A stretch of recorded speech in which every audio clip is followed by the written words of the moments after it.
Jadi pada minggu lalu kita bercerita tentang saya sebutkan tentang surah Al-Fatihah.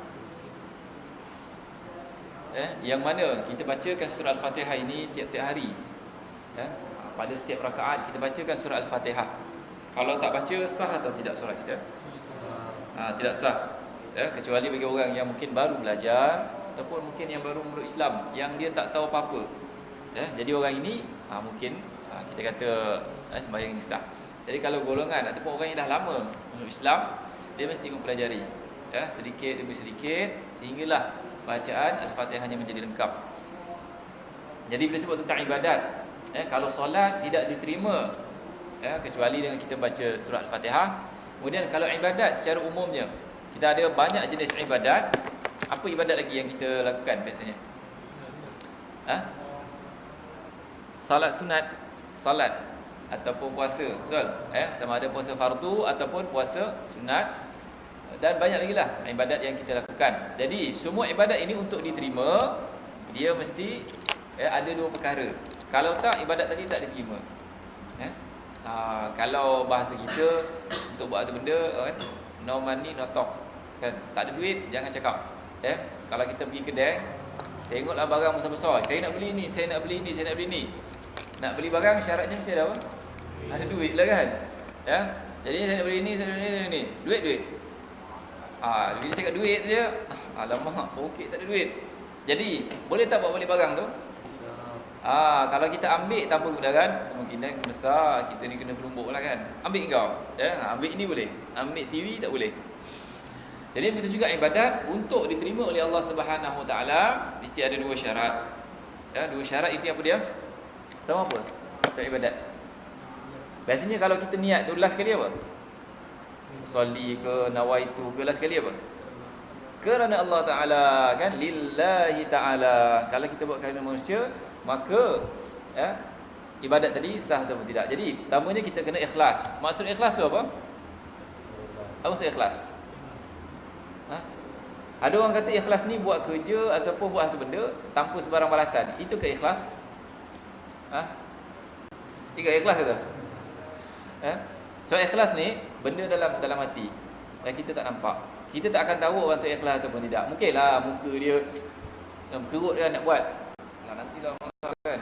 Hati. Ataupun muka nampak kerut, atau muka okey tapi hati rasa kan, kalau dah buat lagi bagus, kan? Kalau tidur kan, kalau apalah, kalau belajar saja malas, Jadi kalau kita buat tadi, bila disebut tentang ikhlas, mesti kerana Allah Subhanahu Wa Taala. Al-ikhlas fi halil ma'bud. Ikhlas kerana Allah Subhanahu Wa Taala. Kalau buat, kita rajin buat tu benda, kan? Kalau kalau student perempuan terus aja minta tolong, lajunya terus buat. Kalau kawan-kawan student lelaki minta tolong, kan? Wan, minta tolong sekejap. Nantilah aku dah hal lah. Besok sajalah. Jadi kalau contohlah kita tolong pelajar perempuan, kan? Memanglah kita tak minta balasan apa-apa. Tapi ikhlas tak ikhlas tu? Tapi kalau pelajar lelaki minta tolong, kita tak nak tolong. Jadi sekarang ni ikhlas, dia bukan buat satu benda tak ada alasan. Memang manusia tak bagi upah, tak bagi apa. Bukan sebab itu. Jadinya bila sebut tak ikhlas, buat satu perkara kerana Allah. Kalau kita tolong orang kerana Allah, dapat pahala tak? Dapat pahala. Kalau kita tolong perempuan sebab kita syok kat perempuan tadi, dia suka dengan dia, ikhlas ke tidak? Tidak. Kerana kita buat kerana manusia, kerana perempuan, bukan kerana lelaki, bukan kerana Allah Subhanahu Wa Taala. Jadi apa sahaja yang bukan kerana Allah, ada dapat pahala atau tidak? Tak dapat pahala. Contohlah, kita belajar disuruh tulis, kan? Ada ambil bahasa Melayu, bahasa Inggeris, ada juga, kan? Dan mungkin ada tulis karangan. Kalau menulis karangan, kita buat tadi untuk berjaya dalam peperiksaan. Dengan berjaya ni kita dapat jadi lebih baik. Kita niat untuk jadi lebih baik, kita dapat pahala. Tapi kalau kita niat tulis surat cinta, kan? Nanti kau kasih semua tu, sama si hantu tu, kan? Suka samanya. Tulis surat juga, tapi surat cinta. Jadi bila kita buat, ada niat kerana manusia, tak ada pahala. Benda tadi tidak ada pahala, walaupun kita mendapat faedah daripada perkara tadi. Ya, walaupun kita dapat faedah, tapi kita bukan buat kerana Allah, kita tidak dapat pahala. Jadinya dalam surah Al-Bayyinah disebutkan, surah Al-Bayyinah ayat yang kelima, wa ma umiru illa liya'budullaha mukhlishina lahuddin. Apa maksudnya? Okey, wa ma umiru, dan tidak mereka diperintahkan, tidak mereka diperintahkan kecuali untuk menyembah, untuk menjadi hamba Allah, untuk memperhambakan diri kepada Allah, mukhlisin. Mukhlis maknanya semata-mata kerananya. Kerana siapa? Kerana Allah. Ad-din maknanya dalam pengamalan agama. Kalau kita buat kerana manusia tak dapat apa-apa, tak dapat apa-apa. Langsung tak dapat apa-apa. Rugi. Kalau kita buat satu benda, satu benda tadi kita buat kerana upah, kita dapat upah.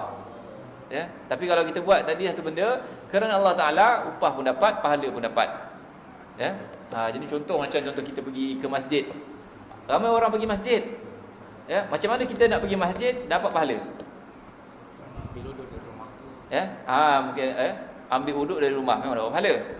Tapi kalau dia pergi masjid mau kencing. Kan? Niatnya mau kencing saja pergi toilet di masjid tu. Dapat pahala kan? Tidaklah.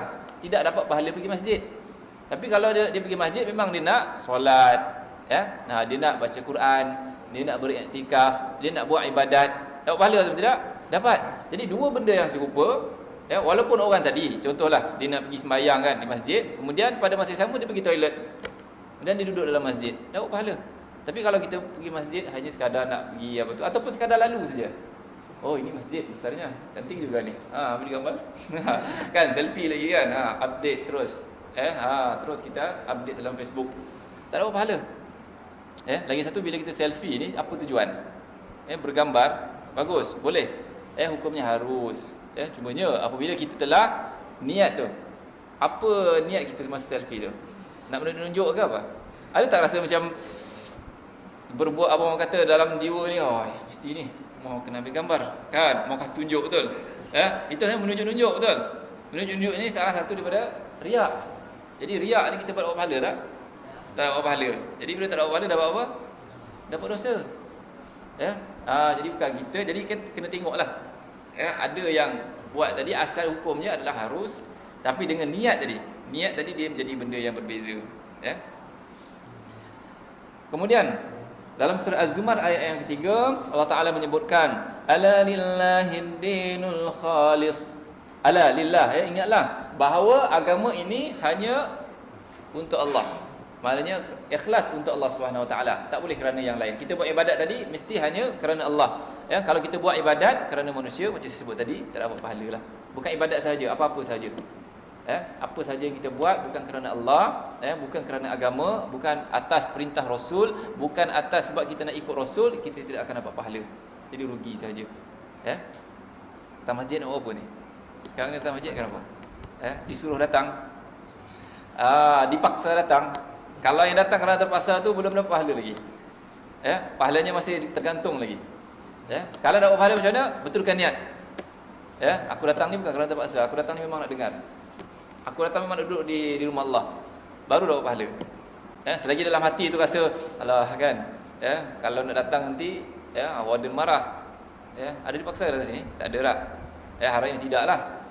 Tak ada, kena apa? Public caning Kena depan orang ramai baru datang. Kita jangan macam itulah. Itu datang tidak ikhlas, tidak kerana Allah. Datang tadi bukan nak mendapatkan keridhaan Allah. Jadi yang ini tidak dapat pahala. Kena ubah niat baru dapat pahala. Datang sini ubah balik niat. Kemudian dalam ayat yang lain Allah Ta'ala menyebutkan dalam surah Az-Zumar, masih lagi ayat yang sama, surah yang sama, qulillahu a'budu mukhlishan lahu dini. Katakanlah Allah sahajalah yang aku sembah dalam keadaan ikhlas kepadanya dalam pengamalan agamaku. Kalau kita buat tadi apa-apa amalan bukan kerana Allah, tidak diterima oleh Allah Subhanahu Wa Ta'ala. Macam solat kita kena buat kerana Allah. Macam zakat kita kena buat kerana Allah. Apa lagi yang kita buat mesti kerana Allah? Semualah. Kita bantu orang sebab apa? Kita tengok orang dalam kesusahan kita bantu. Sebab apa? Sebab Nabi SAW dan sebab Allah Ta'ala menyuruh. Wa ta'awanu 'alal birri wat taqwa, adalah kamu bantu. Tengok orang susah kita bantu. Sebab apa? Kita teringat ayat ni tadi. Bila kita buat tadi berdasarkan apa yang Allah Taala perintahkan, kita dapat pahala. Sebab kita buat bukan untuk kepentingan diri. Bukan untuk kemaslahatan diri sendiri, kepentingan diri. Tapi kita buat kerana apa yang Allah Taala perintahkan, dapat pahala. Contohlah kamu jalan-jalan, kan? Tiba-tiba ada batu tengah jalan. Contohlah jalan besar ni kan. Jalan besar ni, tiba-tiba batu tengah jalan. Kamu alihkan batu tu, dapat pahala tidak? Dapat pahala. Sebab apa? Kalau batu tadi berada di tengah jalan, dia akan menyusahkan orang lain dan mungkin boleh menyebabkan apa? Kemalangan.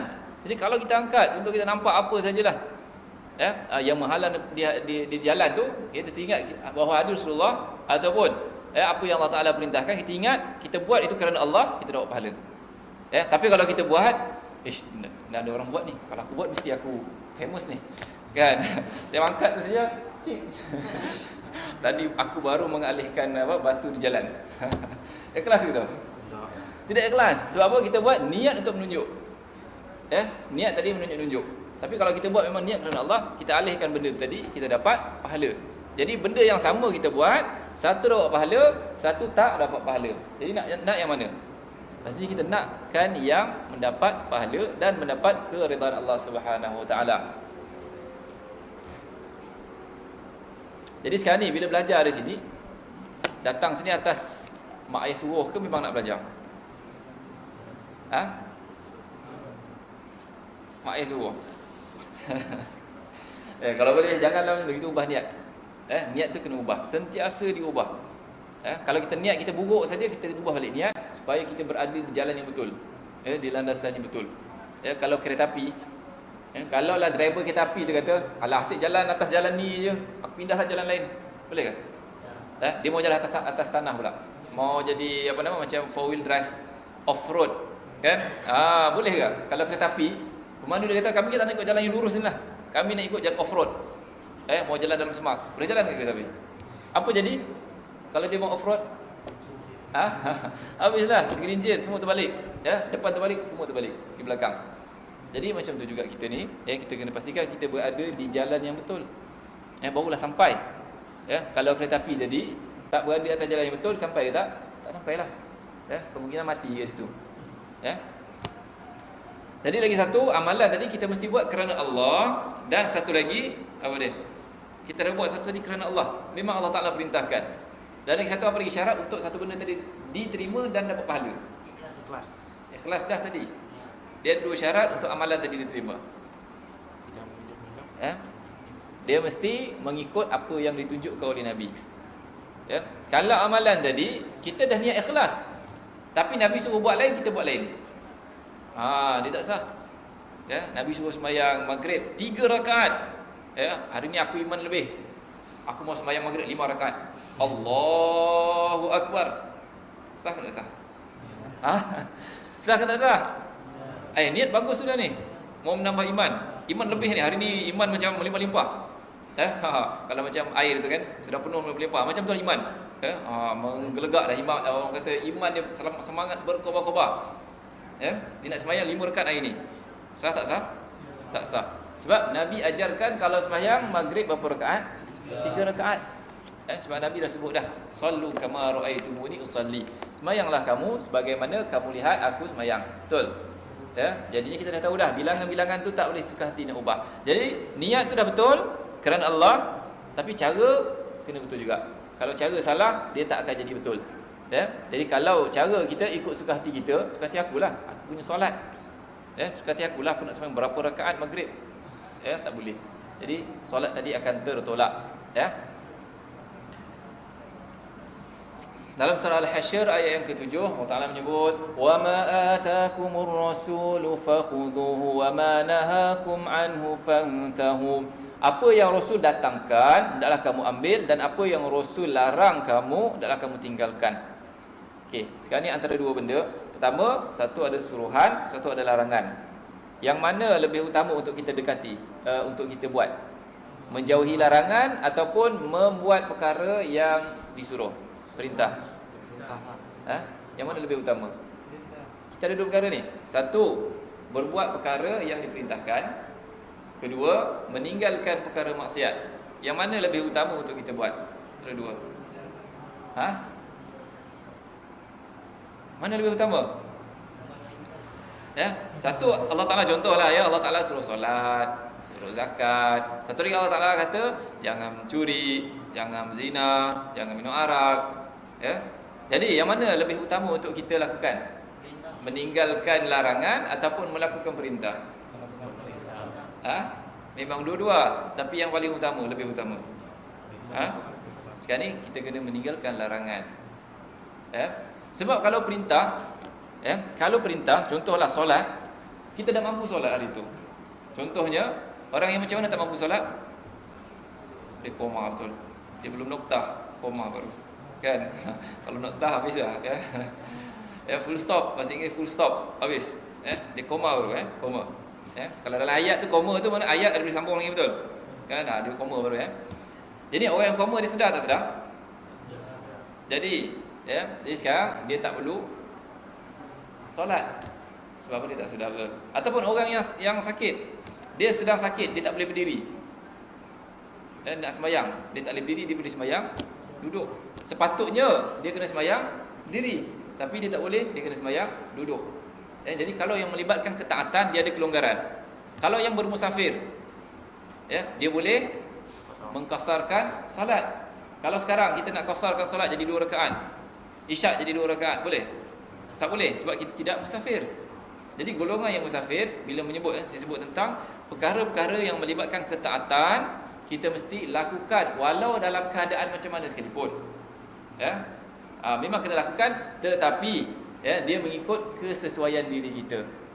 Kalau kita sakit, ikut cara sakit. Kalau kita kita sihat, ikut cara sihat.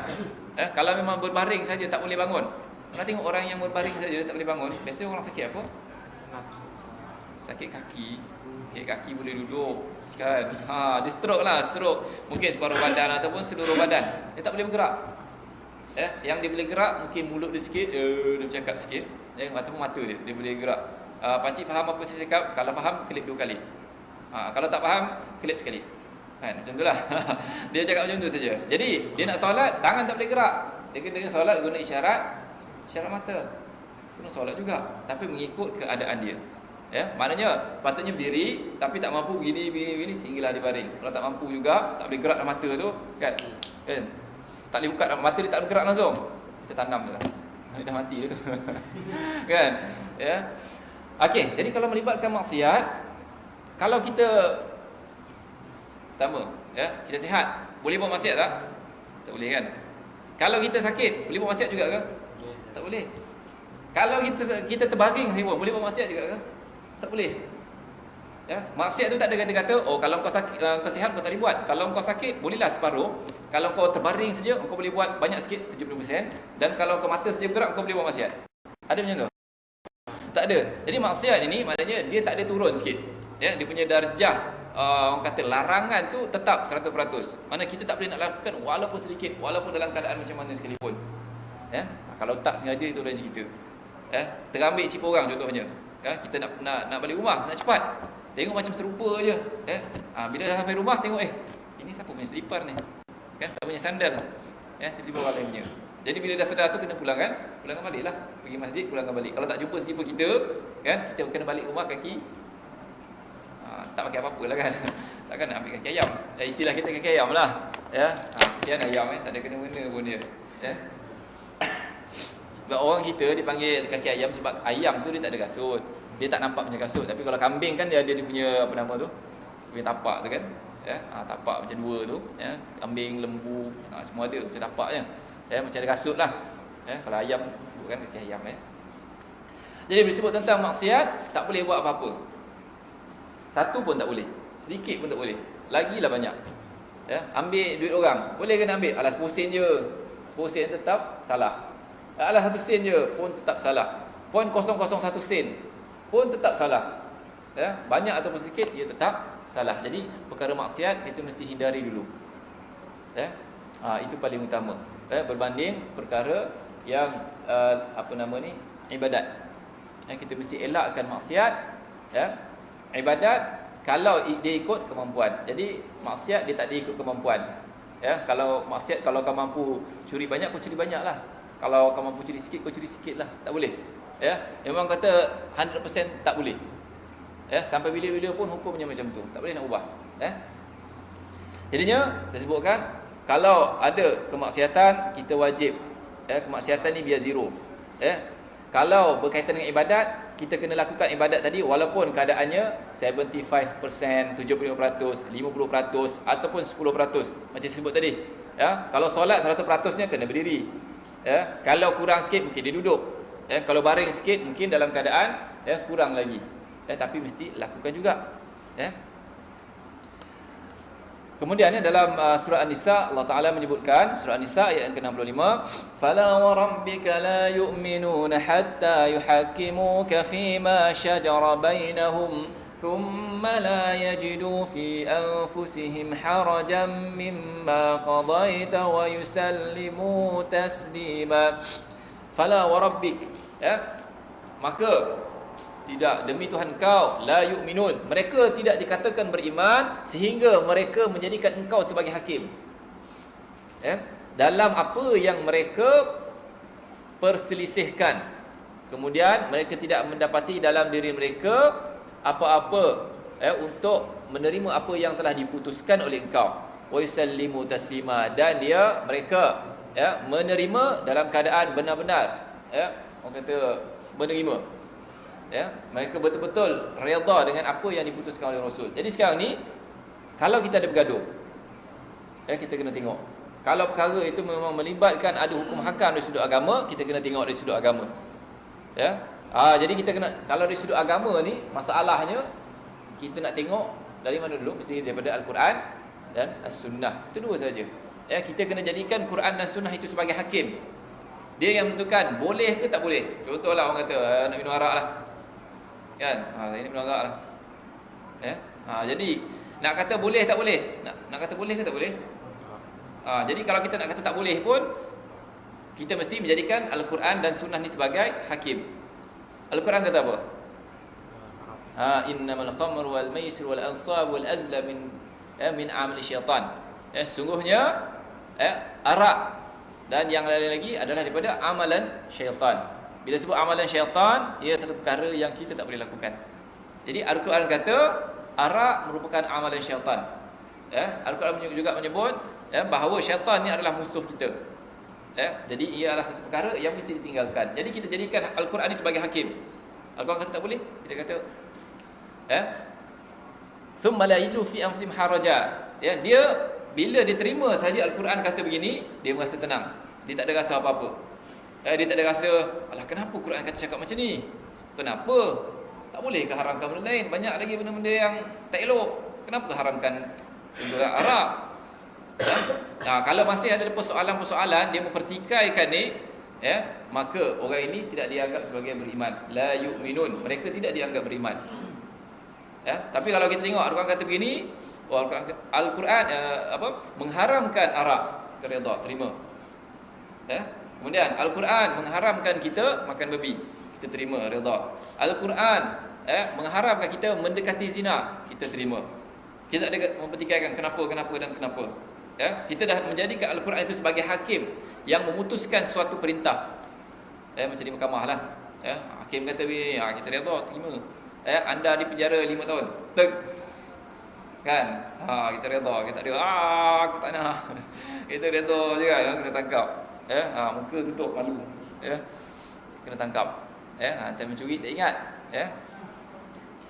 Jadinya bila kita redha, kita terima dengan apa yang telah diputuskan oleh Al-Quran dan As-Sunnah, maka itu baru kita beriman. Kalau kita rasa ada yang tak kena, kita kata hukum ni tak kena, tak boleh ni.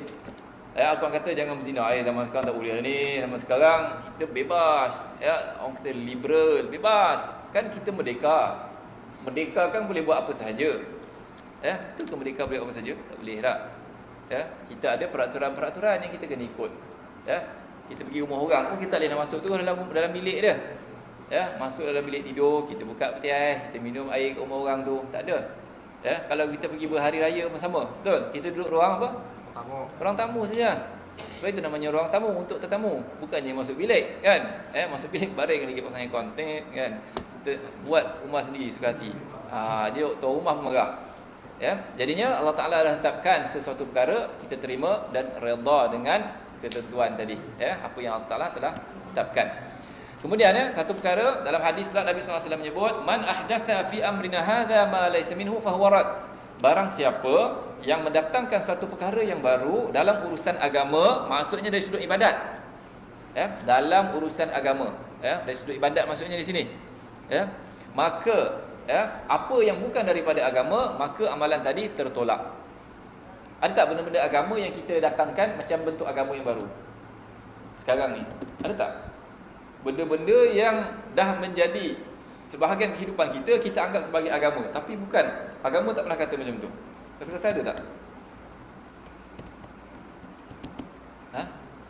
Tak tahu ke?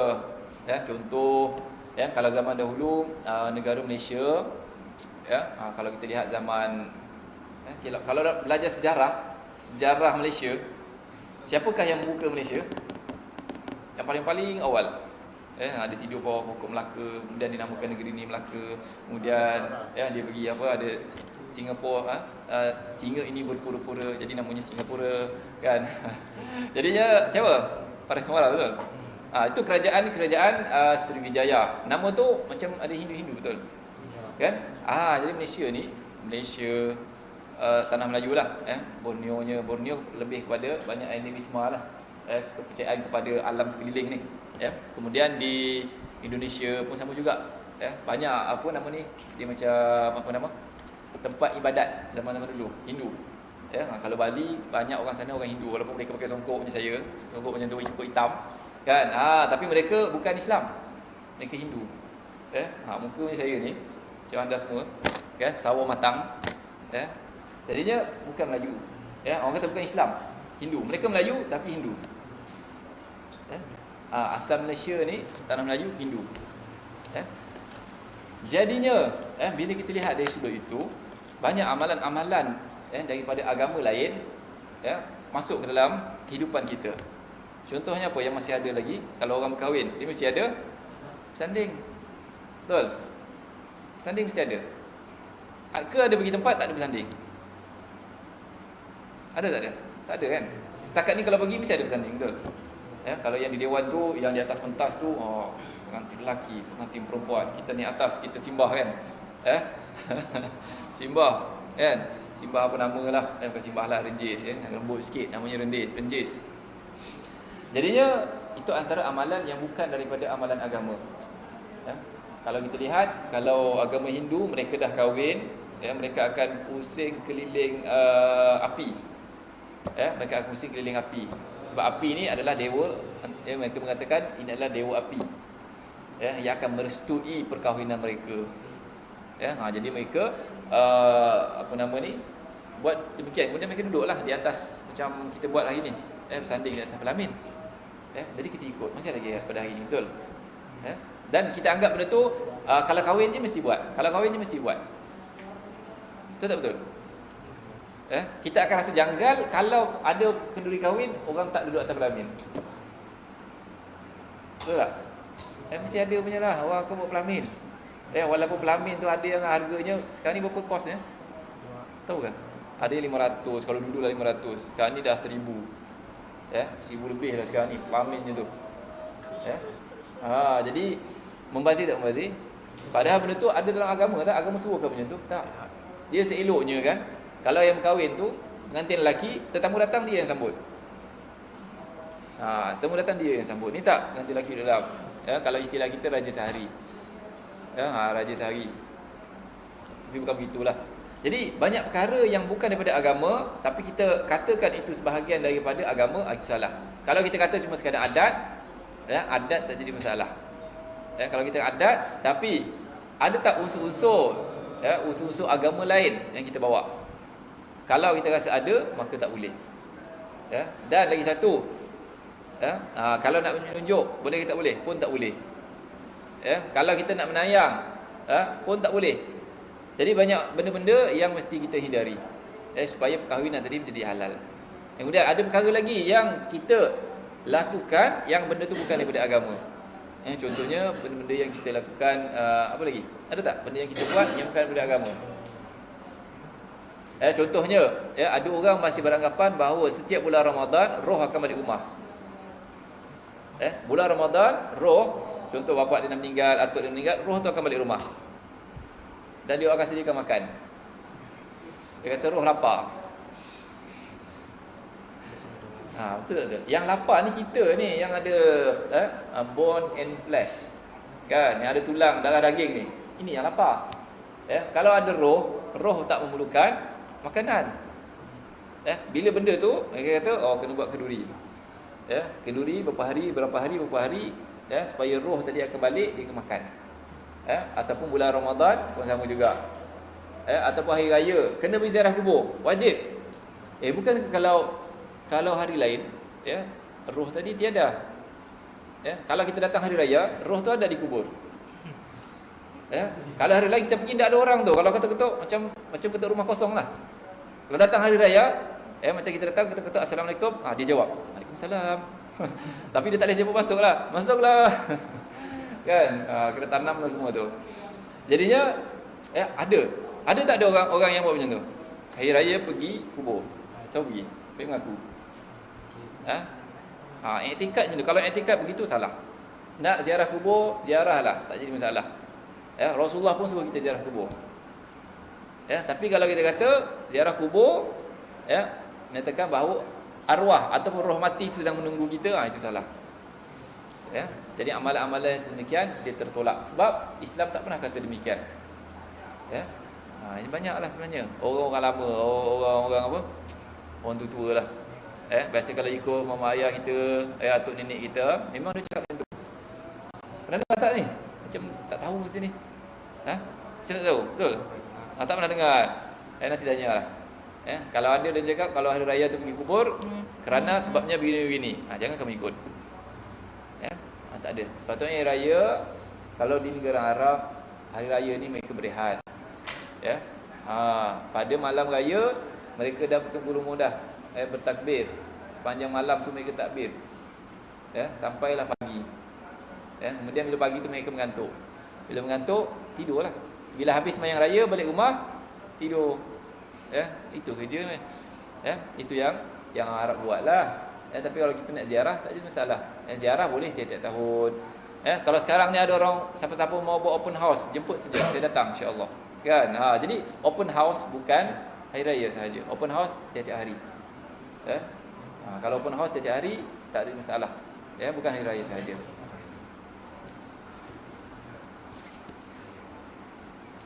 Kemudian fala ibrata bil amal ma lam yakun khalisan lillah. Jadi apa-apa amalan yang bukan kerana Allah, ataupun bukan datang daripada Nabi, maka amalan tadi akan tertolak. Dia tidak akan diterima. Kemudian dalam surah Hud ayat yang ke-7 dan juga surah Al-Mulk ayat yang kedua, liyabluwakum ayyukum ahsanu amala, supaya dia menguji kamu, siapakah dari kalangan kamu yang lebih baik amalannya. Siapakah dari kalangan kamu yang lebih baik amalannya? Maksudnya apa? Amalan tadi yang paling tepat dengan Rasulullah. Kalau contoh dia sembahyang, Rasulullah kalau sembahyang angkat tangan bagaimana? Ada yang kamu dah tengok tak yang angkat tangan pelik-pelik? Dah tengok tak? Mungkin dia angkat sama. Dia angkat sama dia. Allah Akbar. Dia punya Allah panjang. Sebab apa? Dia baru nak fikir niat. Usalli fardhu maghribi thalatha rak'atin lillahi ta'ala. Jadi niat ni sebenarnya, jadi bukan macam tu kan. Sebab niat ni satu lintasan dalam minda kita. Niat macam saya sebutkan, cuba bayangkan seekor, nak bayangkan apa? Seekor gajah. Semua dah terbayang betul? Tak perlu kamu sebut mempunyai belalai, telinganya besar, kakinya besar, ekornya kecil, perutnya begini. Tak perlu tak? Jadi bila sebut niat ataupun lintasan dalam minda kita, sebut saja gajah, semua terbayang gajah. Betul? Kita tak perlu nak sifatkan satu-satu. Juga solat. Jadi sebab itu bila solat, Allahu Akbar. Itu saja. Jadinya kita kena tengok balik. Nabi SAW sembahyang macam mana? Angkat tangan macam mana? Gini. Macam mana? Kita kena betul. Jadi mengikut apa yang Nabi SAW lakukan.